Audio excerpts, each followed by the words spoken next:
¿Qué somos? ¿A dónde va la pareja? ¿Preferís dulce de batata o de membrillo? ¿De dónde vienen los bebés? ¿Hacia dónde vamos? Son conversaciones que tarde o temprano tenemos que dar, que no podemos esquivar. Somos Emma, Nico y Martín, profesores de matemática queriendo dar otras conversaciones que veníamos esquivando hace tiempo. ¿Por qué aprender matemática? ¿De qué me sirve? ¿Para qué vamos a la escuela? ¿Hay más formas válidas de aprender? ¿Qué tiene que cambiar? ¿Por qué nos resistimos? Por todas las charlas que nos debemos, decidimos hacer este podcast. Bienvenidos a Algoritmo Podcast, el lugar donde preferimos dejar de esquivar preguntas incómodas.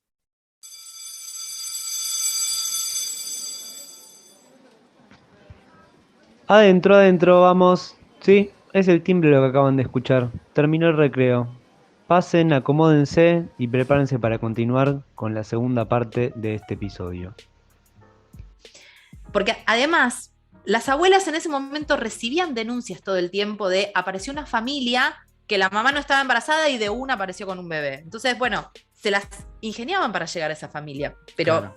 no alcanzaba con eso, porque vos tenés que probar la identidad en un juzgado. ¿Cómo haces para probar la Claro. identidad de un bebé que decís, mira, para mí es parecido a mi hija? ¿Cómo Y haces? con una Era justicia imposible. hiper lenta, ¿no? También digo. Y con una justicia, por supuesto, hiperlenta. Entonces, bueno, dijeron, hay algo acá en la sangre que puede ayudar. O sea, se sabe que la sangre del padre o madre sirve, pero ¿servirá la sangre de las abuelas? Porque recordemos que padres o madres estaban desaparecidos.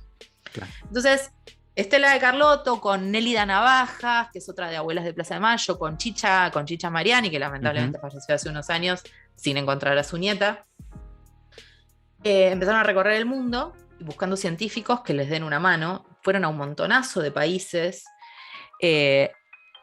caían a hospitales de investigación y lo que sea, y la gente no podía creer que ellas necesitaran hacer esto, porque no podían creer que haya personas que se hayan apropiado de bebés que no eran de ellos. No les entraba en la cabeza que eso haya ocurrido. Bueno, hasta que cayeron en Nueva York y se conectaron con un médico genetista que se llama Víctor Penchazade.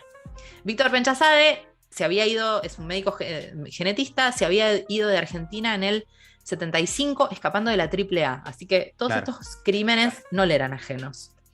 Se fue rajando de la AAA. Se encontró con Estela y con Chicha Mariani y les dijo, bueno, esto hay que investigar, a ver cómo se hace, porque, a ver, lo que había que contactar era alguien. Nosotros podemos comparar fragmentos de ADN si son parecidos o no. Okay. Si son parecidos, decís, bueno, esto puede ser, son parecidos porque son familia, pero también pueden ser parecidos porque son parecidos en toda la población.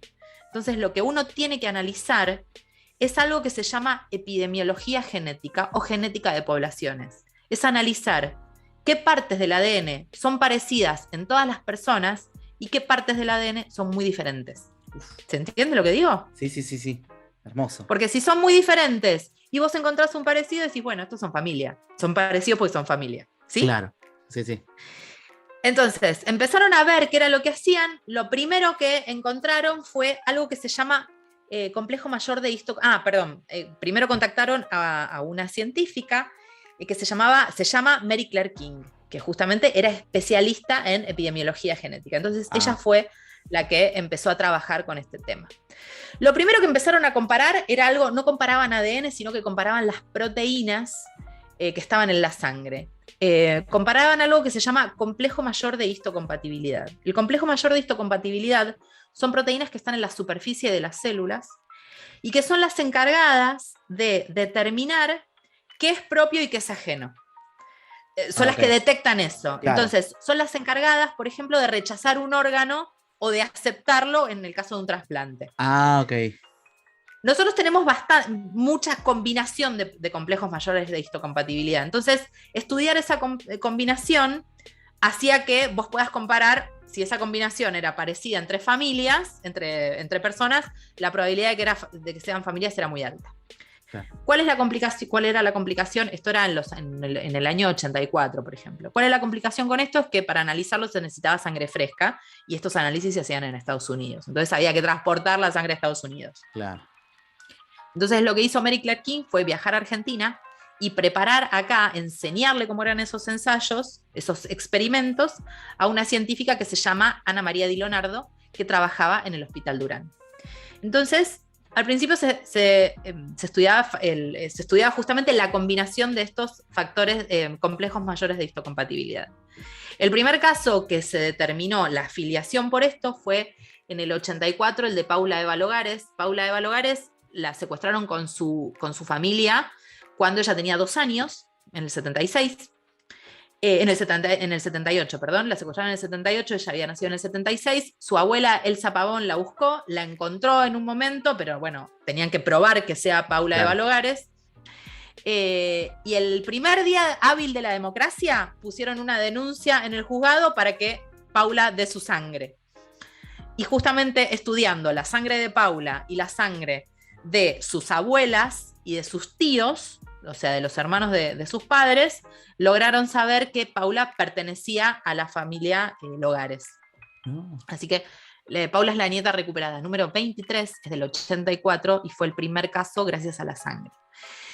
Pero hoy en día no se estudia el complejo mayor de histocompatibilidad, se estudian los genes, ¿sí?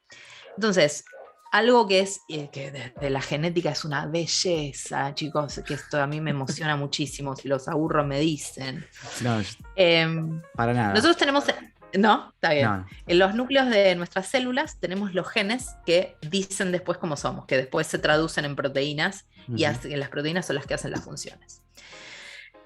El 99, nuestros genes están la mayoría en el núcleo, pero hay una parte dentro de la célula que no está en el núcleo que se llama mitocondria, es una organela. Sí. La función de la mitocondria es tiene que ver con el metabolismo celular, es la que le da la energía a la célula para que haga todos los procesos bioquímicos. Energía no para vibrar alto, energía posta para que se reaccione. Acá no hay vibrar alto, ¿está bien? Perfecto. Bueno. La mitocondria tiene sus genes también. Dentro de la mitocondria hay genes. Okay. Y el tema es cuando se produce la fecundación, que está el óvulo en el útero, esperando ser fecundado por los espermatozoides tienen, el óvulo tiene sus mitocondrias, que son las que le da a la madre, digamos, vienen por línea materna, ¿sí? Ahora, viene el espermatozoide a fecundar, y el espermatozoide tiene también mitocondrias, pero están en la cola del espermatozoide. Okay. Y la parte que entra al óvulo es la parte de la cabeza. O sea, el espermatozoide no da mitocondrias. Las mitocondrias solo se transmiten por el lado materno. O sea, los ojos pueden ser los de tu papá, pero las mitocondrias son las de tu mamá. Y las mitocondrias son las de tu abuela. Wow. Entonces, Entonces, Mary Claire King se dio cuenta que se podía comparar el ADN mitocondrial. Comparando el ADN mitocondrial, es que se llegó a obtener este índice de abuelidad, sin temor a equivocarse, uno puede decir que si estos son parecidos, el índice de abuelidad te da un 99,999%, y entonces eso te prueba la filiación entre un nieto o nieta y su abuela. Y ya gracias al índice de abuelidad, Abuelas de Plaza de Mayo lleva recuperados 130 nietos hasta ahora, creo. El último es del 2019. Y este avance científico, producido por los científicos, pero empujado con mucha fuerza por Abuelas de Plaza de Mayo, se usa en absolutamente todo el mundo para buscar justicia en casos que tienen que ver con derechos humanos. Se usó en más de 11 países, creo. Y es un avance científico empujado por Abuelas de Plaza de Mayo, pura y exclusivamente. Sin ellas, sin Estela, sin Chicha, sin Nelida Navaja, sin Rosa Rosenblit y todas ellas, esto no hubiese existido. Es terrible. Corta. Sí. O sea, Maradona, y tenemos también el índice de abuelidad. Tal cual. Exacto. Tenemos esto. Yo, la verdad, o sea, estamos escuchando ciencia. Digo, creo que si están sentados, están cocinando, o están tomando mate, lo que sea. Esto es ciencia, señoras y señores. Si hay profesores de matemática ahí y tienen que dar alguna fórmula, estadística, y levanta la mano uno de los chicos y dice, che, pero ¿para qué me sirve esto? Agarran esta parte del podcast, miren, chicos, a ver, para un montón de cosas, pero escuchen esto, y listo. Para mí se solucionó ahí la pregunta. Estadística es índice de abuelidad, absolutamente. Claro, digo, absolutamente. Algo de lo que veníamos, lo que te decía, bueno, después de escuchar todo esto, lo que se me pasaba por la cabeza es, o sea, cuando hablamos del trabajo interdisciplinario en la escuela, ¿no? De trabajar con otras disciplinas, digo, bueno, total, con el profe de lengua, bueno, acá hay un proyectazo, digamos, ¿no? Uno podría preguntarse, total, bueno, ¿qué podemos hacer desde la indagación por la memoria, ¿no? Por el día 24 de marzo y demás, o desde una indagación tranquilamente durante un proyecto anual, digo, se podría hacer, digo. Nada, estás hablando de matemática con la estadística, estás hablando de biología, estás hablando, podemos tranquilamente hablar de construcción ciudadana. De genética, de derechos humanos, hay de todo. Es un trabajo súper, súper interesante, que me parece que a veces nos ponemos, a veces cuando preguntamos nosotros como, bueno, ¿qué hacemos nosotros con los proyectos como profes de matemática? Bueno, quizás hay que buscar algunas indagaciones, hay que buscar otra vuelta de tuerca y también escuchar otros lugares, digo, porque también cuando te invitamos a vos y a otros a nuestros podcasts, es para eso, para entender que escuchando a otras voces podemos tener este alcance de que quizás no tenemos el tiempo, o no tenemos las ganas a veces, porque también hagamos mea culpa como docentes, que a veces decís, che, no, basta, no tengo ganas de hacer esto. Entonces es como... Pero bueno, también es lícito no tener ganas. Exactamente. Digamos. Hay muchas cosas que quedan, superan, digamos, a tu buena, están libradas a tu buena voluntad. Y nada más que eso. Y también, bueno, hablamos del sueldo, bueno, etcétera, etcétera, etcétera. Pero me parece también esto también de pensar y de traer otras voces que nos permita hacer esto, digo, ¿no? Bueno, ok, acá hay un caso concreto de, no sé, estadística, ok, podríamos jugar con esto, bueno, jugar entre comillas, ¿no? Pero sí de ponernos a investigar, de ponernos en el rol de científicos, científicas, digo, de indagar, porque quizás esta pregunta de que pasó con las abuelas, también sea parte de la identidad también de nuestros estudiantes que tenemos frente, ¿no? A nosotros. Exacto. ¿Qué puede pasar eso? Y aparte hay un detalle con esto, que el índice de abuelidad no es el final del camino de un proceso de investigación. Esto se sigue investigando y en el Banco Nacional de Datos Genéticos hay científicos intentando desarrollar, hasta ahora no han podido, pero están intentando desarrollar un índice de bisabuelidad. Upa. ¿Se entiende lo que digo? Que puedan servir los nietos de desaparecidos para comparar con la sangre que está, las muestras genéticas que están almacenadas en el Banco Nacional de Datos Genéticos de las abuelas, porque, a ver, estamos hablando de mujeres que tienen más de 90 años y que obviamente no van a vivir toda la vida, no van a vivir para siempre. Entonces, quizá también para que eventualmente puedan compararse con bisnietos, a ver si hay un índice que sea tan confiable como el índice de abuelidad. Esto no es el final, o sea, el índice de abuelidad es hermoso, pero no es el final del camino. Eso también está bueno contarlo. Sí, no, me parece súper interesante, o sea, como, ¿qué hacemos? ¿Qué hacemos, o sea, con eso? Exacto. Me encanta a ver, ¿cómo hago, no? Por suerte está Nadia, que es comunicadora, yo no, claramente acá tenemos las pruebas. Justamente esto me llamaba la atención, que en un momento dijiste, bueno, si los estoy aburriendo, me paran. Y los dos pusimos la cara de feliz cumpleaños y dijimos, no, seguí. No, sí. Y me fascina esto, digo, acá viene la pregunta de, bueno, Nadia, yo como docente te vengo a hacer una pregunta, ¿qué me podés dar? Pero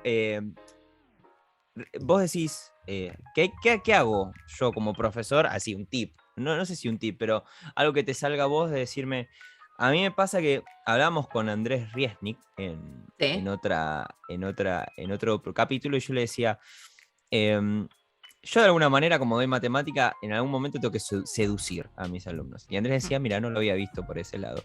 En este caso, quisiera cada vez más herramientas para entrar al aula y decir, bueno, decir si los estoy aburriendo paro y que mis alumnos, con la carita que nosotros te dijimos que sí, que te digan que te digo a ese nivel.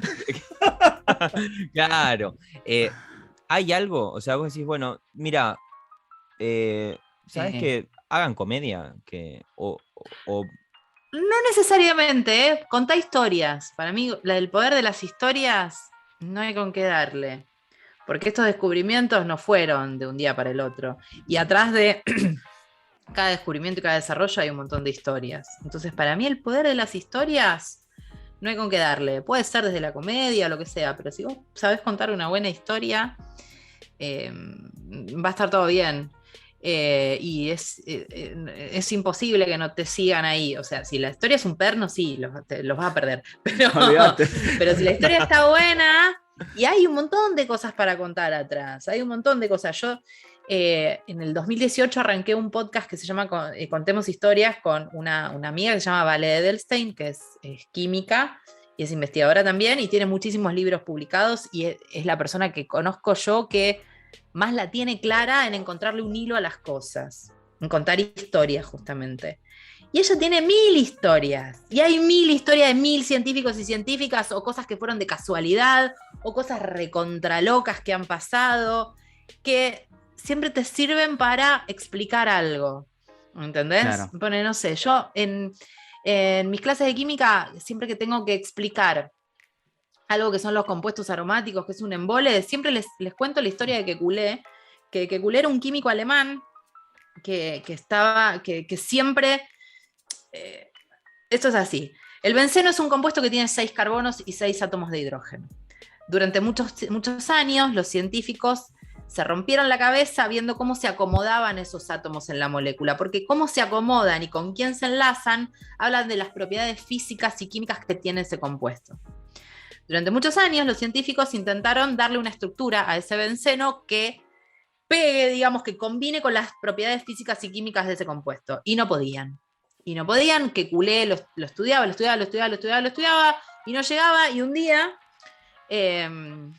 dicen que soñó con una serpiente que se mordía la cola, y cuando se despertó, dijo, el benceno es cíclico, o sea, los átomos de carbono están puestos en una rondita, formando un 1, 2, 3, 4, 5, 6, un hexágono, ¿se entiende? Y esa historia a mí me parece genial, porque supuestamente Kekulé se despertó y le dijo a la esposa esto que ocurría, que estaba tan quemado de estudiar el benceno, que la serpiente que se mordía la cola, en lugar de ir corriendo una psicóloga, dijo, el benceno es cíclico. A la primera que se lo contó parece que fue a su esposa. Otras personas dicen que Kekulé, en la época lo que se usaba era consumir opio, estaba en un fumadero de opio. Pero bueno, para la historia ha llegado la versión de que le contó a su esposa. Que la historia me juzgue. Que la historia me juzgue. Que la historia me juzgue.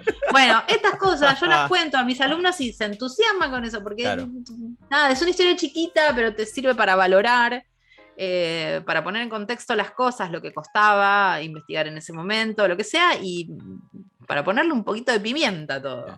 Entonces, para mí, eso, ¿qué haces para que no se te aburran y no se te quieran pegar un corchazo? Contá historias. También eso, mientras lo contás, pienso, claro, nosotros de repente, bueno, esta es la fórmula, pero detrás de esto hay humanos, como ustedes, como yo, porque si no, humanizar las ciencias, bueno, mira, humanizar las ciencias, yo creo que... Exacto. Oye, el ladrón de fórmulas, podríamos tirar un titulazo, por ejemplo, en matemáticas. Hay un montón. Hay una charla TED, que seguramente la vieron, que se llama... ¿cómo se llama? Las matemáticas son para siempre, de Eduardo Sáenz de Cabezón. Si no la vieron, les recomiendo que la vean. Sí. Entonces, Eduardo Sáenz de Cabezón es el que me enseñó a mí a contar historias, porque cuando yo estaba haciendo el curso de stand-up científico, él vino desde España y nos dio una clase de cómo contar historias. El tipo la tiene clarísima. Hermoso. Hemos sido datazos. Me encanta. Y es una persona que sabe ponen en YouTube Eduardo Sáenz de Cabezón y el tipo tiene una bocha de historias de matemática, porque aparte es matemático. Claro. Y bueno, él cuenta historias y es imposible no enamorarte así de las historias cuando las cuenta. Sí, Nadia, algo que me quedó en el tintero, que va en línea con lo que decía Nico. Sí. ¿Pensás? Digo, porque cuando vos hablas del humor, digo, ¿el humor llega cuando vos estás dando la clase? ¿Llega de alguna manera? Digo, ¿qué herramientas te dio el humor como para solventarte a vos en la clase? Digo, ¿o lo disfrutás ya desde por sí como es? Digo, cuando te presentás en la clase tranquilamente, ¿o el humor forma parte de tu quehacer cuando enseñás? Toda la vida di clases de forma descontracturada, antes de ser comediante también, Toda la vida lo hice así. Nunca fui de pararme en un pedestal y que me traten de usted y ese tipo Levántense, de cosas. Siempre jóvenes. di clases. Claro, no. Levántense y ríndanme pleitesía, plebeyos. No. Siempre di clases de una forma más relajada. Me ayudó la gente con la que yo daba clases al principio. Bueno, al principio no arranqué sola. Sí. Me formé con una persona, con una científica, que lamentablemente falleció en el 2009, que se llamaba Cristina Taira, que fue mi codirectora de tesis. Ella tampoco tenía una forma de dar clases súper acartonada. Era una mina impecable dando clases. Yo aprendí con ella y no, de nuevo, no tenía esa forma. Cristina era una mina, yo mido 1,5 metros. Cristina era más peticita que yo todavía, era muy chiquitita, pero tenía una forma de dar clase que te dominaba todo el aula, siendo así como una cosita pequeñita, flaquita, oriental, también es de familia oriental, pero entraba toda chiquitita y los pibes no podían dejar de escucharla. Entonces yo aprendí con ella de esa manera a dar clase. Entonces nunca fui de leer un libro y esas cosas, de leerles el libro a los pibes. No, está bien. Porque ella me dio más herramientas también. Claro, porque me pasa que también siento que la labor docente a veces se malinterpreta solamente como que solamente somos una proyección de la voz, pero también el cuerpo tiene cierta liviandad. Claro. Digo, el cuerpo digo, uno lo piensa como si fuera el escenario, ¿no? Digo, claro. a darle el estándar.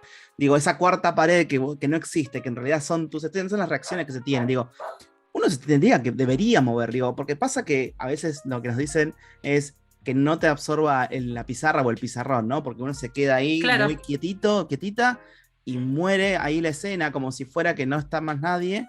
Y me parece que aparte... Sí.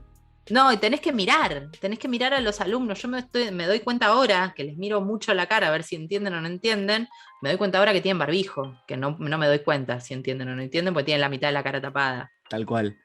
Sí, por eso digo, a veces pensamos que solamente la proyección de la voz es lo que prima, pero también la parte gestual, digo, ¿no? El cuerpo Total. En presente es algo que deberíamos tener en cuenta, que como para percibirlo nosotros también, para no aburrir, porque a veces cuando algo queda estático, medio que se queda ahí la mirada. Exacto.